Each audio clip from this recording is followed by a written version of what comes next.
Hi, this is Josh Bonger. Welcome to the WTS podcast, where we help business owners move from owning a job to owning a business, mastering their systems so they can simplify growth and make more and work less.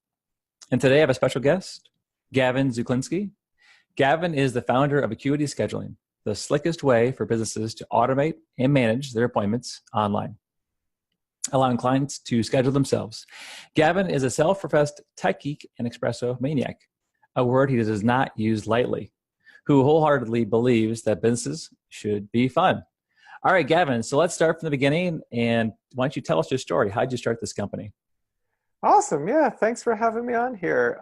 Acuity started a long time ago, around 2007. It was a little side project that I originally built for my mom. She was a massage therapist, and we were driving around along Route 80 in Pennsylvania one day, which is a really long road. Beautiful at first, gets really boring with trees on either side of you.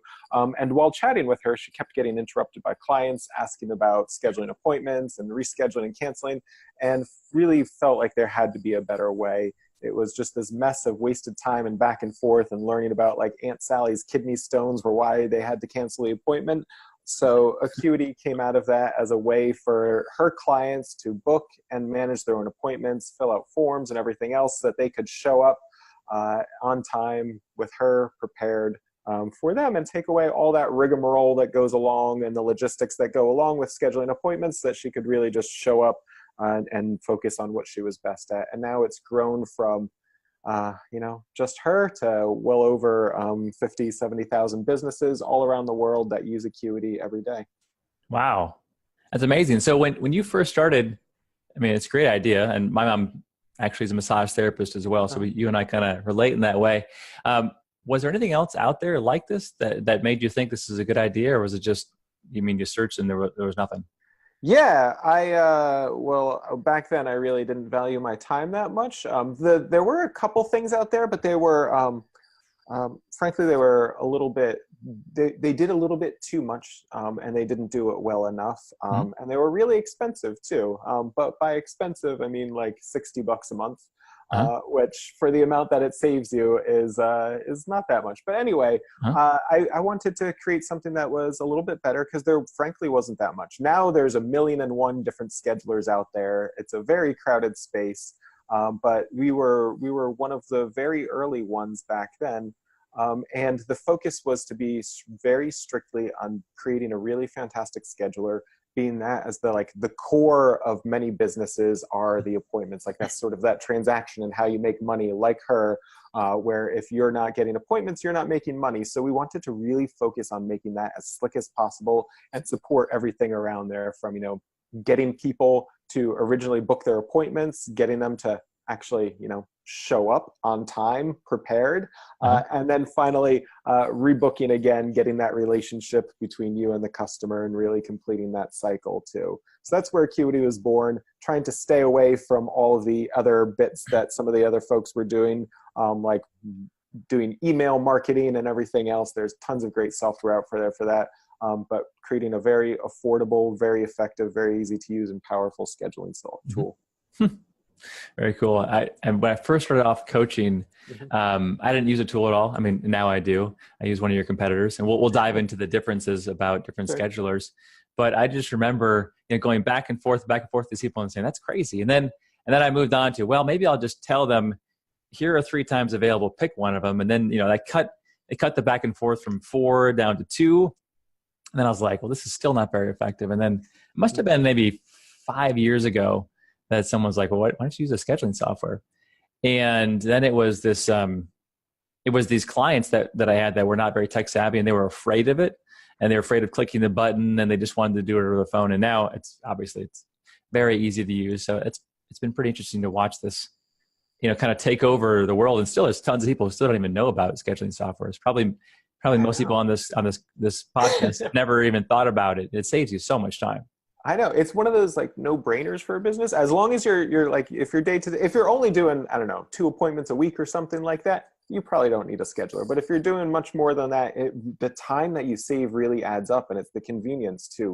We ended up looking at a lot of our data for when people were booking their appointments, and most people book their appointments when the business is closed. They're not waiting until 11 a.m. on a Tuesday so that they can call you or email you. They're trying to book their appointments after work at, say, 7 p.m. when you're also out of the office. So what we've learned from a lot of our customers too, that just having a scheduler, especially before their competitors do, is a bit of a competitive advantage just by reducing the amount of friction to get clients booked and confirmed on there. Where if they can, I don't know, my wife actually did this before. We were in New York. One of Acuity's customers was an acupuncturist, and she was looking for acupuncturists around and ended up just impulse booking an appointment with this particular one who she had randomly found and did use Acuity at like 11 p.m. at night for an appointment the next day, where if she had to wait and call the next day, I'm not even sure she would have followed through. And then she became a repeat loyal customer thanks to that. Yeah. No, it's a great concept, but like you said, now it's pretty competitive. So I'm curious to know, I think this will be valuable for the people in our, listening to this who have new companies. How did you go from essentially by yourself? And I don't know what age you were, probably quite young. How did you start from one person to where you are now? It's a pretty substantial company. How did you kind of get started along the way? Because there's got to be some bumps along the way, I'm assuming.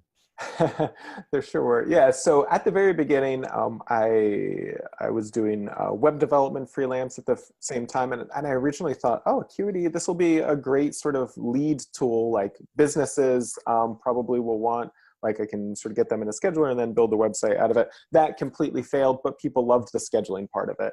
But I still originally built it as a side business, and I had a day job that I absolutely loved, but Acuity was more of like creative outlet, thinking about business, thinking about like the product and interacting with customers. That was a little bit different. So from around 2007 to 2013, it was just me. I was doing all of the customer support and development and everything else. And then at the point in 2013, it had gotten big enough and busy enough that I had a day job with the government that I absolutely loved, doing really valuable work. But unfortunately, during the day, I had no access to the internet. I had no cell phone or anything else. So I would come out to my car, which was, parked in direct sunlight in an asphalt parking lot, and have my iPhone overheated. And when it would finally turn on, driving around the Beltway, I would see that I had like 50 emails that I had to respond to, and then spend the rest of my evening, trying to work on customer support, which was a pain. So then ended up growing it from there, leaving the day job that I loved, taking on Acuity, and trying to turn it into a real business that can scale up with, people helping out besides relying just on me. Yeah. So how did you start delegating? So I'm sure your first employees, being new and you having 5 years experience building it from the ground up, how did you delegate work to them? So first employee, I did not do a very good job. Okay. With her, it was sort of trial by fire. So I looked at what I was spending the most time on and trying to delegate that out. And that turned out to be customer support, especially very valuable to get that feedback loop.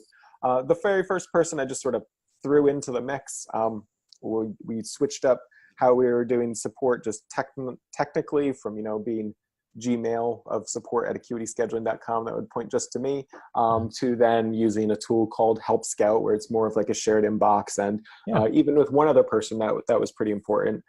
She really just started answering the emails that she was comfortable with and reading what I did.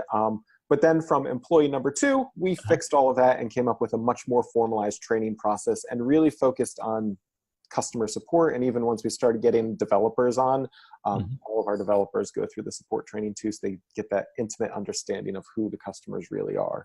Okay. So tell me more about this customer support. That's an issue that a lot of my clients have, is how do we systemize that for our business, because they feel like no one can take care of the customers as good as they can as the owner. So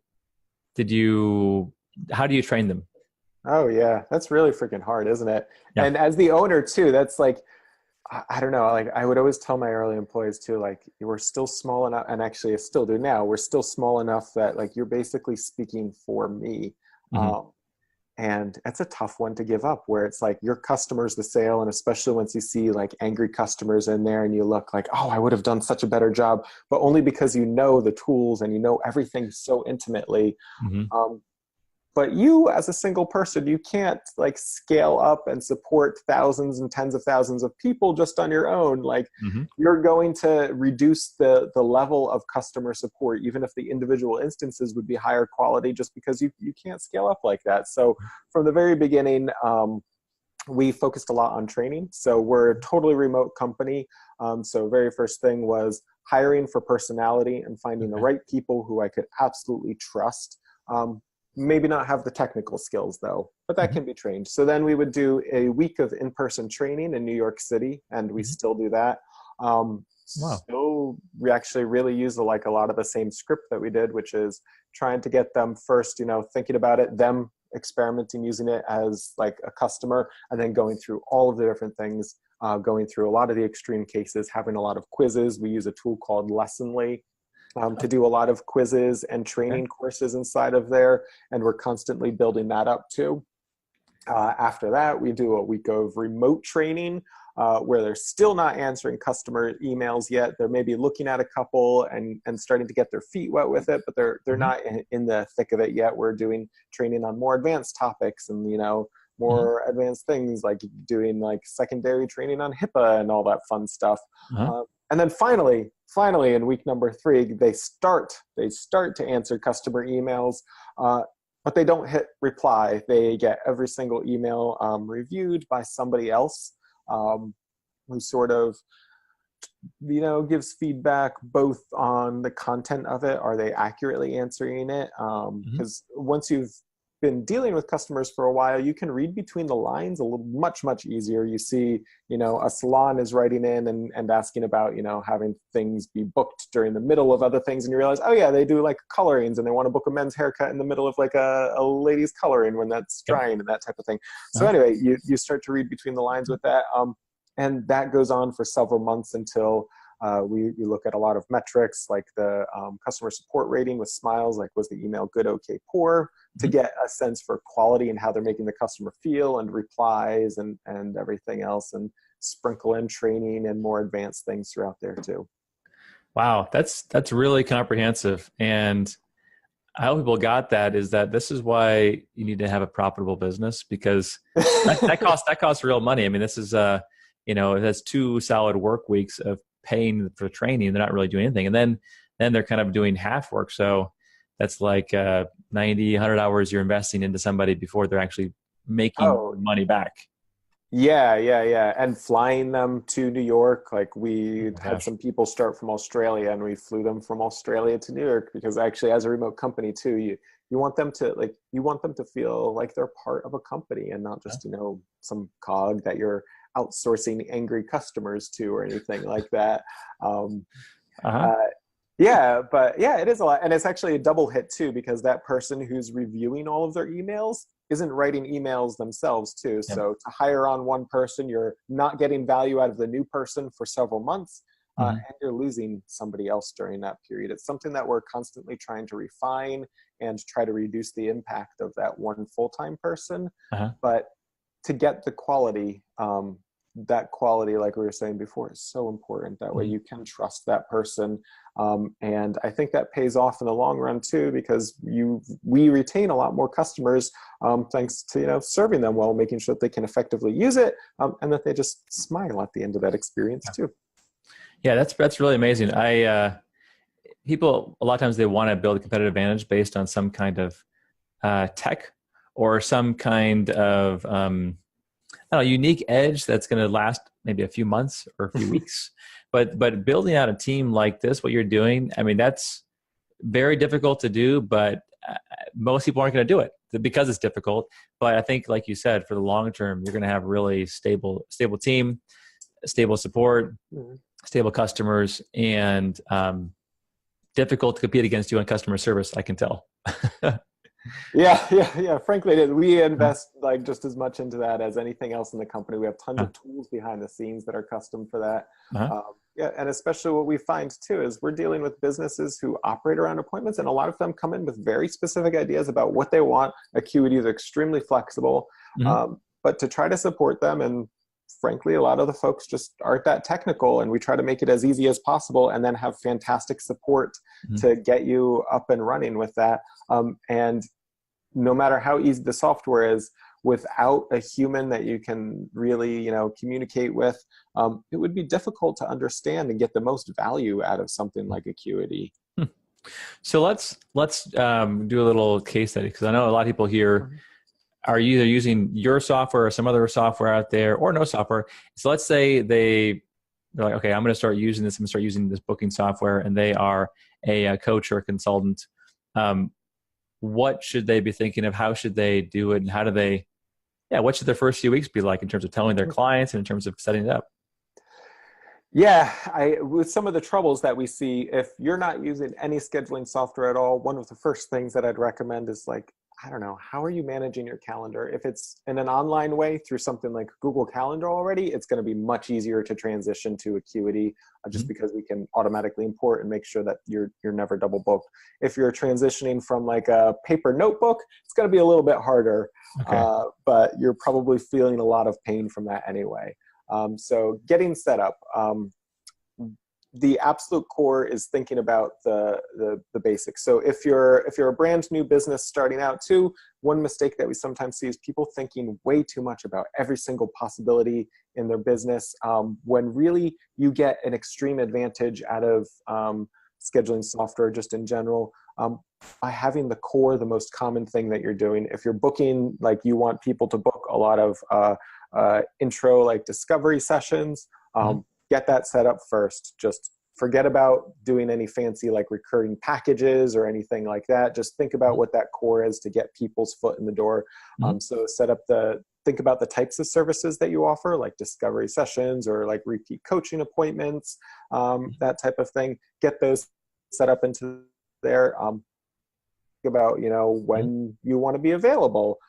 The hours for that often we find is that you want to do, your free discovery sessions, maybe a couple days of the week, and make sure that you have even more time available for paying clients, so you're not cannibalizing your own time by doing like free calls to people. So you can set up different availability for that. Once you have that set up, one problem that we see too at this point is you get everything set up, but your new customers don't know about it because you've never updated your website or your email or anything else. And your existing customers, they're in the habit of emailing you directly and they're not switching over either. So what we definitely recommend is get it onto your website, contact page, somewhere on there. There's tons of different ways to embed something. Most schedulers and Acuity too will even help you do that, because it's one of the most effective things. Get it in. If people are calling you, make sure you put it in your voicemail. That way, if they miss you, they at least know that they can book their own appointments. The biggest mistake we see at this point is just people not realizing that they can. So make sure you share that out. If your new customers come in, let them know that they can book online. People get into their habits and it's hard to break them from that. But once they do start scheduling their own, because of how convenient and easy it is, we find that they just stick with it and end up preferring that too. Yeah, I know it was a transition for my clients. At first, they really just wanted to email me or call me, and then getting them, I just always point them back. Here is the link. Here is the link. And that eventually they got it.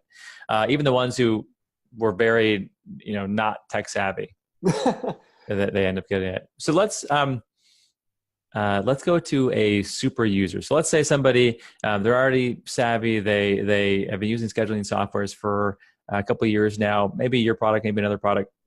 What do the super users do that the basic people don't do that they really should? Like things they're missing out on. Yeah. It's often like a shift in mindset where on the very basic, you're just trying to use this as a way to get people to, book their own appointments and make it more convenient. The people who get the most value out of it too, those real super users, are the ones who realize that appointments are the core that drive their business, and then automating the rest of the things around there. So going from, just having people book their own appointments and pay online to all of a sudden, get people in there, have monthly, say, if they get a pack of coaching appointments, have that billed automatically monthly and tracked through Acuity, so you don't have to think about that or chase them down for billing. Start to integrate into all of the other tools. Like we're meeting through Zoom right now. Make sure that you have Acuity connected into your Zoom account, so whenever somebody books, it automatically schedules in there. As you start to scale out, if all of a sudden it's more than just Josh in this business, Uh-huh. and you have a couple of other people, we can start to get your staff in there. Think about how that's arranged on your site too. Like, do you want people just to be able to book specifically with you, or maybe for the discovery sessions, we just do round robin and we pool your availability together. People getting the free intro sessions see when the combined availability, pick a time, and they're automatically routed to, you or one of your coworkers, one of your employees, whenever you're available. And then connecting that also into many of your other apps, like thinking about, all right, so how are you going to get your clients to actually rebook again? We use follow-up emails inside of Acuity to try to remind them, but maybe also add them to your MailChimp mailing list to get your newsletter later on, have them connected into QuickBooks or Xero or something like that for your accounting and tracking, and really start to use Acuity as like the core part of your business. The other great one that we see is just on the very basic side when people start to get more advanced is just thinking about how you want your clients to be prepared for their appointments. So we have the follow-ups to make sure that they show up again.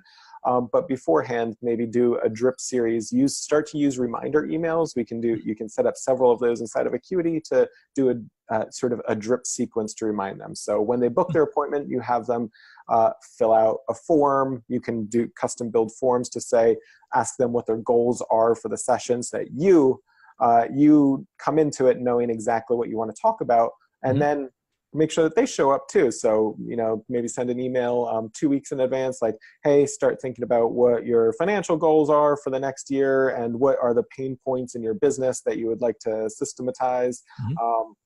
Next email, like, go through, like, hey, maybe it's a podcast too, like, make sure you got a great headset and stable internet connection and everything else, and then start to drip out to there so that they have that information. You can, insert things like, hey, you mentioned that your goal for this next year was blah, after you've, thought about it for a week. Is that still accurate? You can update your answer here if you wanted to. And that way, hopefully, when they come to it, they're already in the right mindset. They're prepared, with the technology and everything else. And then you can really just dive into things, get right to business. And then all those other things like the Zoom and the GoToMeeting and the, MailChimp and all that is all taken care of. So you as the business owner can sit down and get really, hopefully, right down to giving value to that customer. Wow. Okay. A lot of ideas there.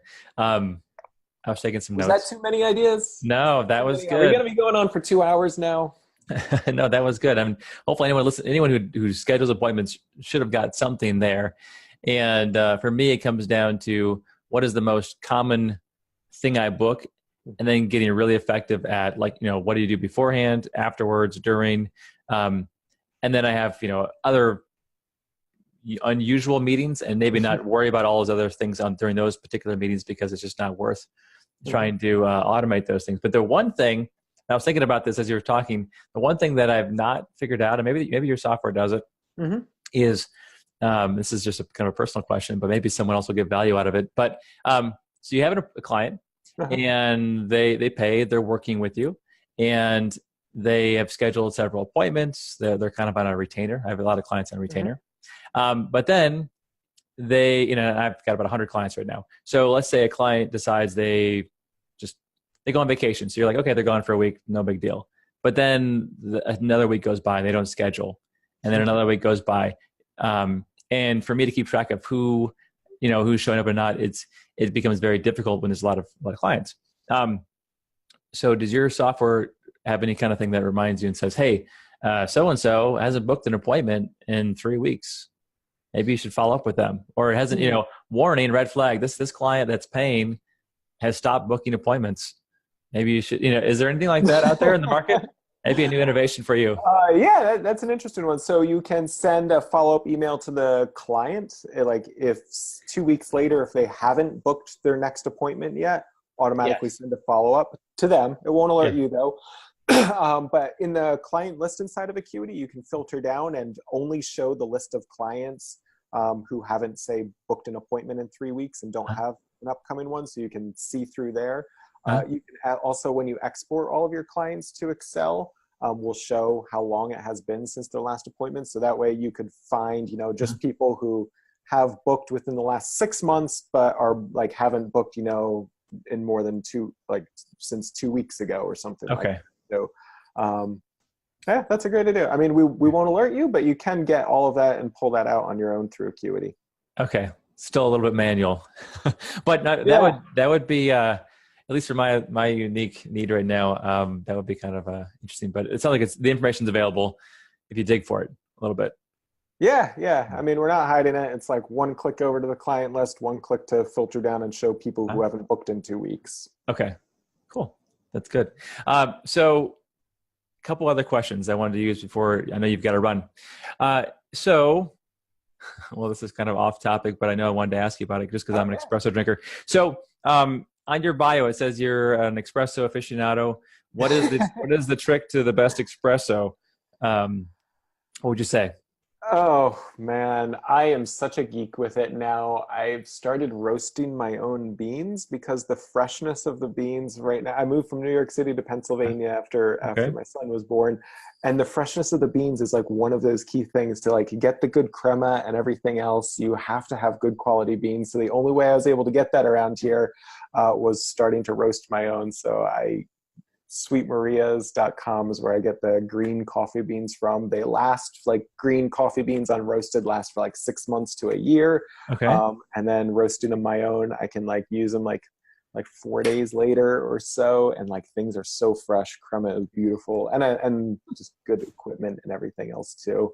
Not, Nespresso is great. Like I have one of those Mhm. in my bedroom because I don't want to, go through the whole process of making espresso in the morning, pop in a pod, but for the good stuff, got to have those fresh roasted beans and everything else. No, it sounds God, good. I Yeah, really right. want an espresso now. Can we like take a break and Right after this call is what I'm doing, yeah, actually. Which is my good. next one. But I have one of those Nespressos more out of efficiency. I used to make Yeah, my own, but then it was just like, you know what?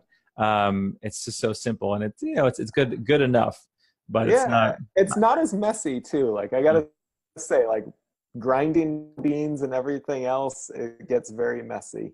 Yep. Yeah, yeah, definitely. Okay. Well, two other quick questions, and then we'll wrap up. So,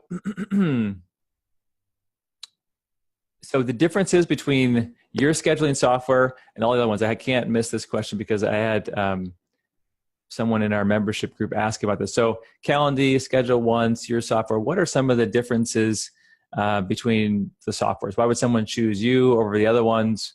What makes it unique? Yeah, and there are just dozens and dozens of scheduling tools out Uh, there. I got to say though, if you're using any scheduler, you're ahead of somebody who's going back and forth through email. So I'm happy just about that. What we hear from our customers though is that they prefer Acuity. If you're just looking to basically have a fancy contact form on your website where you can collect a date and time and make sure that you're not double booked, most schedulers are great for that. Where you start to really differentiate yourself is how much do you actually care about branding and customization. mhm, Acuity is fantastic for that. And starting to think about when we were talking about that advanced case, too, when mhm. you're scaling up, is it just going to be you forever and ever? Or do you ever plan on having employees? Do you want are appointments really core of your business?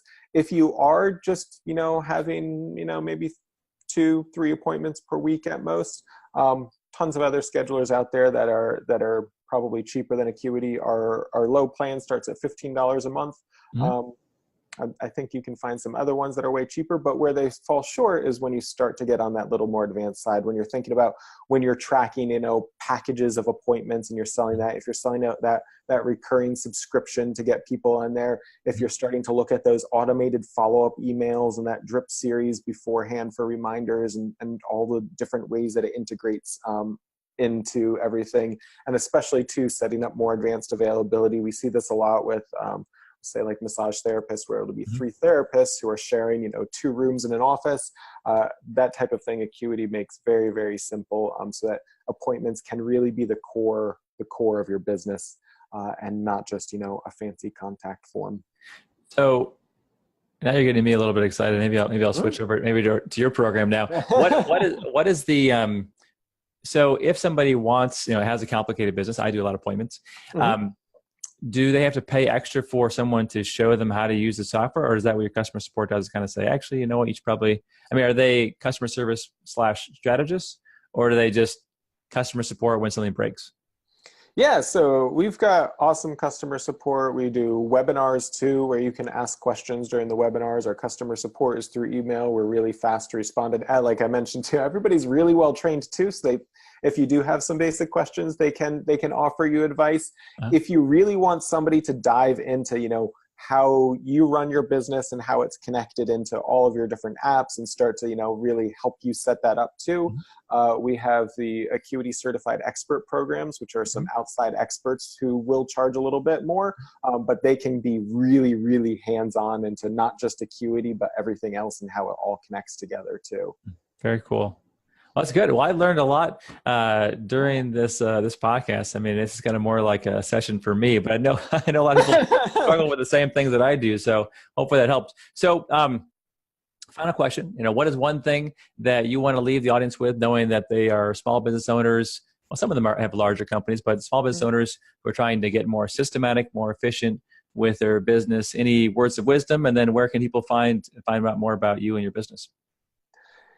Oh yeah, I mean, for me personally, I love what I do, and I love Acuity, and frankly, I just hope that everybody who's using Acuity ends up thinking about it as a way that they can focus less on all the logistics and more on what they truly enjoy, and thinking about what are the most effective things where that can make the most impact. And hopefully, we or another scheduler, I don't care what, can help with that. And if you are interested in Acuity and want to learn more, we'll set up a special link just for your listeners to get an extended 45-day trial instead of our normal 14-day one at acuityscheduling.com/workthesystem. That's ACUITY scheduling.com/workthesystem. Good. Okay. Well, thanks for that. And make sure those listening to check it out. It'll be on our website, Facebook page, and everywhere else you can find this podcast. Well, Gavin, again, I enjoyed it. Thanks for your wisdom and the inspiration about what an idea can turn into if you stick with it and keep it simple. And I really like this, what you did with the customer support. That was really interesting. So thanks again for sharing about your business. And thanks everyone for tuning in today to the Work the System podcast. I look forward to sharing another podcast with you next week, helping you grow your business with systems so you can work less and make more. Thanks, everybody.